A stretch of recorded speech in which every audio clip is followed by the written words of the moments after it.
প্রিয় দর্শক, ভিডিওটা ভালো করে মন দিয়ে শুনবেন। ভিডিও থেকে কি বলছেন ভালো করে বুঝবেন। আর ভিডিওটা দেখার পর অবশ্যই ভিডিওটি শেয়ার করে সবাইকে জানিয়ে দেবেন। চ্যানেলে নতুন হলে অবশ্যই চ্যানেলটি সাবস্ক্রাইব করে পাশে থাকা বেল আইকনটি প্রেস করে রাখবেন। আর ফেসবুক থেকে ভিডিওটা দেখে থাকলে অবশ্যই পেজটি ফলো করবেন। শুনতে থাকুন ভিডিও থেকে কি বলছে। এরপরে প্রশ্ন হলো, বাবা মারা যাওয়ার পর তার ঋণের পরিশোধের দায়িত্ব ছেলে মেয়ে উভয়ের উপরে হবে নাকি শুধু ছেলের উপরে হবে?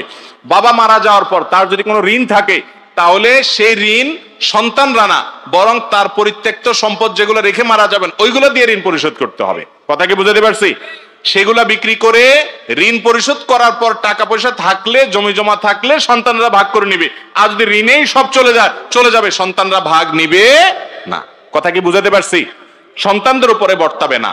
সন্তানরা যদি দেয়, সন্তানরা যদি দিতে চায় তাদের তরফ থেকে, যেমন উনি কিছু রেখে যান নাই, কোনো সম্পদ নাই, এখন সন্তানরা যদি দিতে চায় সেটা অবশ্যই ভালো, সেটা দিলে কোনো অসুবিধা নাই। কথা কি বুঝাতে পারছি? সন্তানরা বরং নৈতিক দায়িত্ব, যে বাবার কোনো সম্পদ না, আল্লাহ আমাদেরকে তৌফিক দিয়েছে, তাহলে তাদের উচিত বাবার তরফ থেকে দেওয়া। ছেলে টাকা থাকলে ছেলেও দিবে, মেয়ের টাকা থাকলে মেয়েও দিবে, কিন্তু এটা মূলত কর্তব্য কার? সম্পদটা হলো বাবা মার। প্রিয় দর্শক, ভিডিওটি আপনার কেমন লাগলো অবশ্যই কমেন্ট করে আমাদেরকে জানিয়ে দেবেন। ভিডিওটি ভালো লাগলে লাইক শেয়ার করতে ভুলবেন না। চ্যানেলে নতুন হলে অবশ্যই চ্যানেলটি সাবস্ক্রাইব করবেন। এতক্ষণ আমাদের সাথে থাকার জন্য আপনাকে অসংখ্য ধন্যবাদ।